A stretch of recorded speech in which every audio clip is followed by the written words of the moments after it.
Hey, Alex is finally here, and today I will read Russian diafilms. It's such part of Russian culture. I want you to know it is a pilot series. I think it will be cool. Maybe, maybe not. Let's read it, and I will try to translate it into English on the fly. Maybe it will be good, but maybe it will be worse. But let's try. If you like it, write something in below and subscribe, of course. Okay, let's read. Let's begin. Okay. Agas, the brave ermine. We see it by Anna Garf. At the edge near the mighty larches there is a frame built of logs. There are the winter hunters Mergen and his 7-year-old Agas. Mergen means accurate. Agas means ermine. Agas is dissatisfied with his name. Why didn't they call me a leopard? He was offended.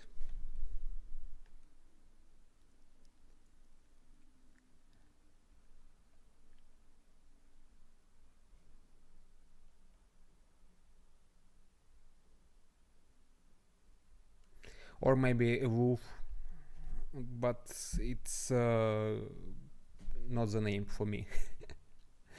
It's a small creature.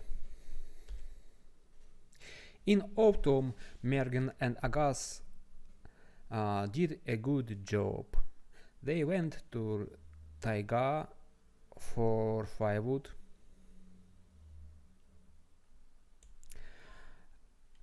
And the father felled dry trees and the boy carried the bundles of brushwood.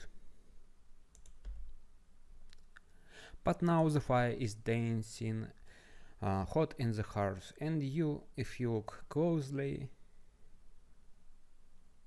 you will see fair little man running through the logs. A copper cauldron boils over the hearth, and upstairs by the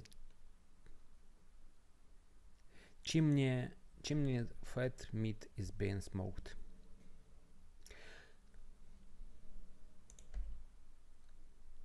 After dinner, August collects the bones and goes out to feed Erdene.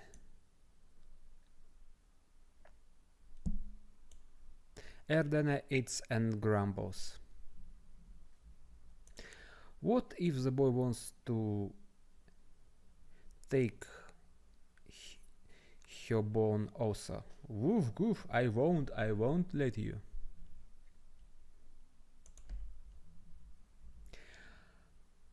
In the morning, the hunters get up of the white fur-lined skis and go out of the forest. Erden gallops nearby. The sky is already white, and the snow is even whiter than the sky, and traces the birds and animals are visible on this snow. Who had breakfast there? Who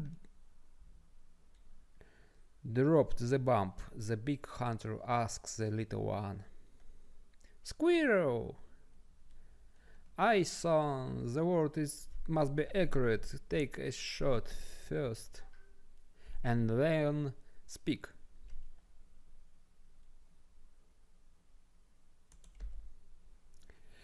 Agas is embarrassed, blushes. He sees a woodpecker on the tree. The woodpecker puts the cone into the fork and the branch and hammers it with its beak, like a hammer.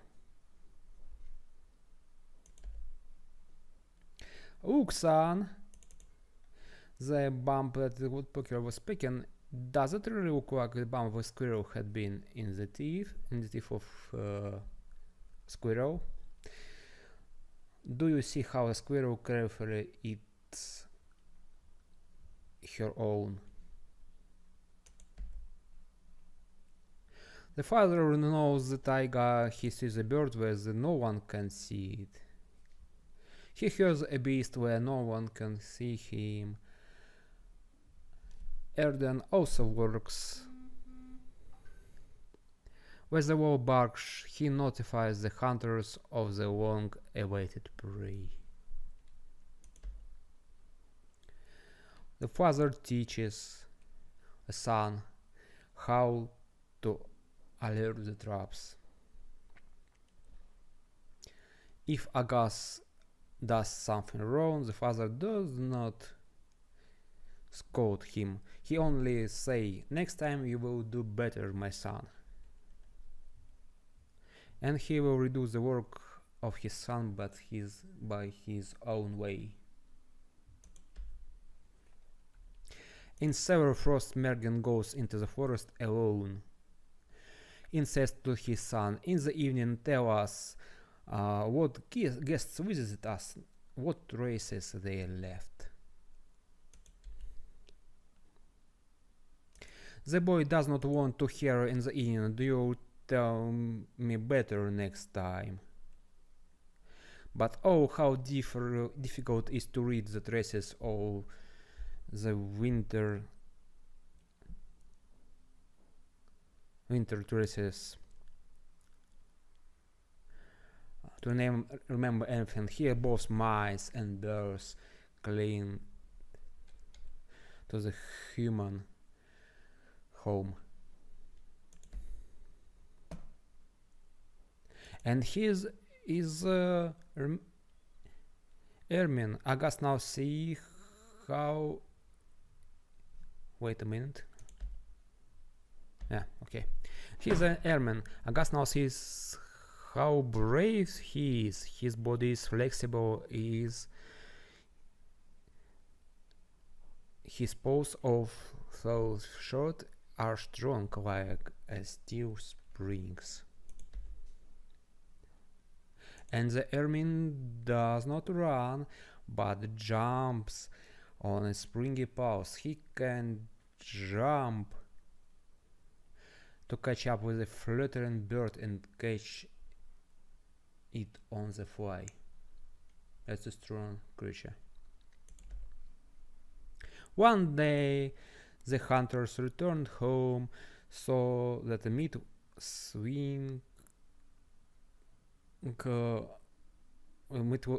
swinging over the hearth, and on it an ermine.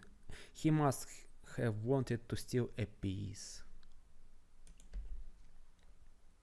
Sensing people, the ermine pulled down, rushed to the closed door, darted back and forth, jumped and rushed on Mergen, grabbed into the sleeve, does not let go. "Well, you're a brave kid," Mergen laughed. "You want to get into the hunting bag yourself?"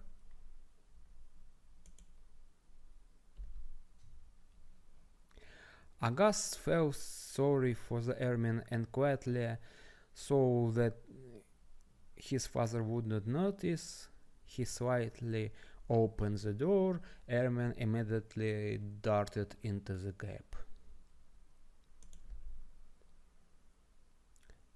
But outside, behind the door, Erden was waiting.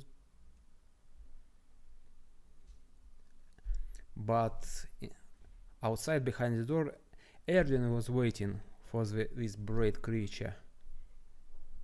She rushed after the ermine. The boy shouted, "Stop! Back! Back!" Agas got into his keys and set off after the dog. "But you can't see ermine." But I can't see ermine, he drew it.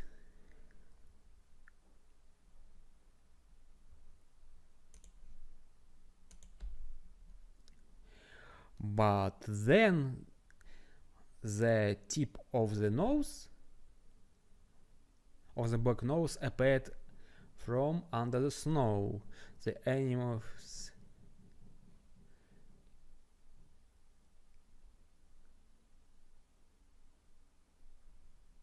the mammoth have just sighted, and then the tip of the black tail flashed.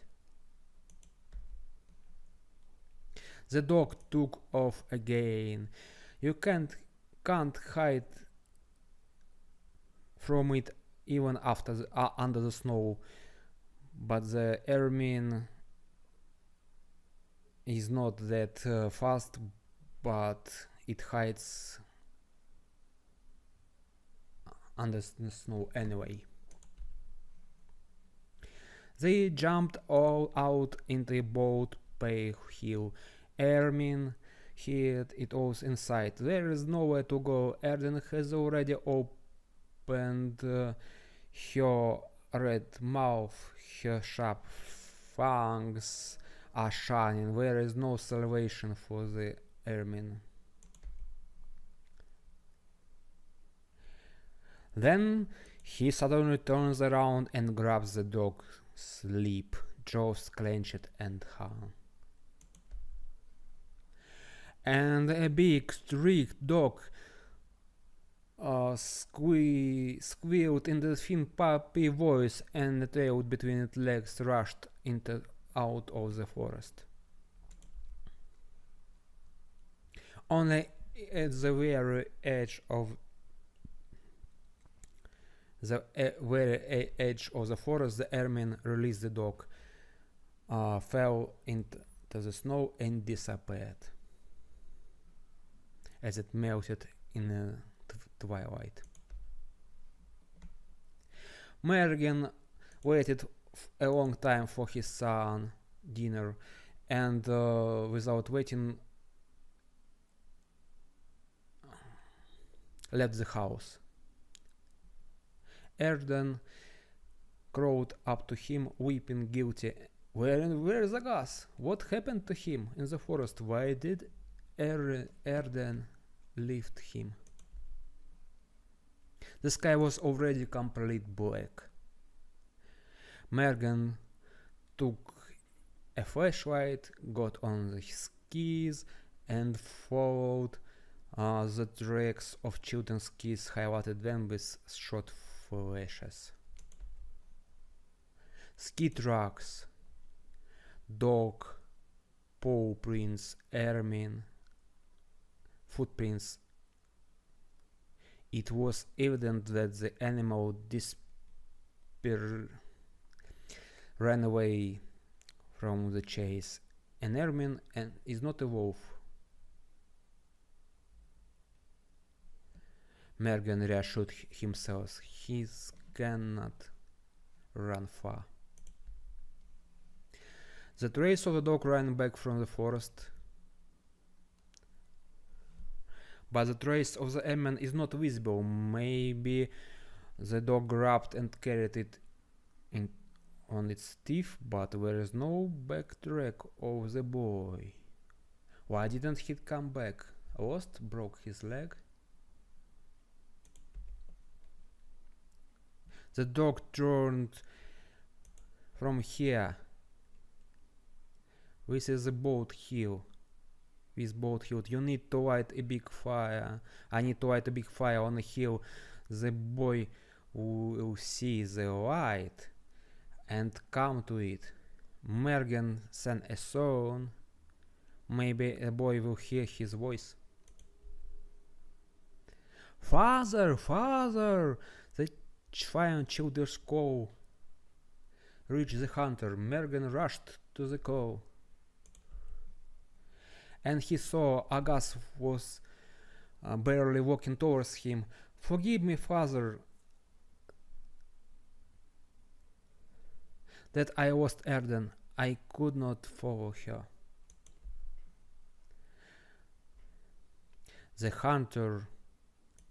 took off his gloves and gently touched his fallen cheek with palm.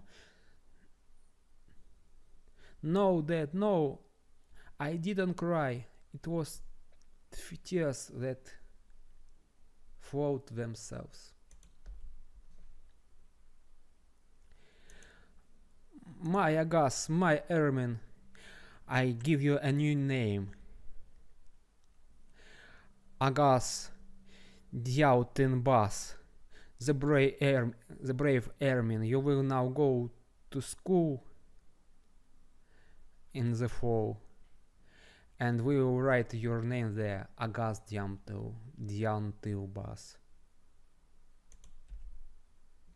Yes, Dad, Adas sighed. An ermine is a brave beast. The father took the boy in his arms, lowering his head. Agas diafilm was sleeping.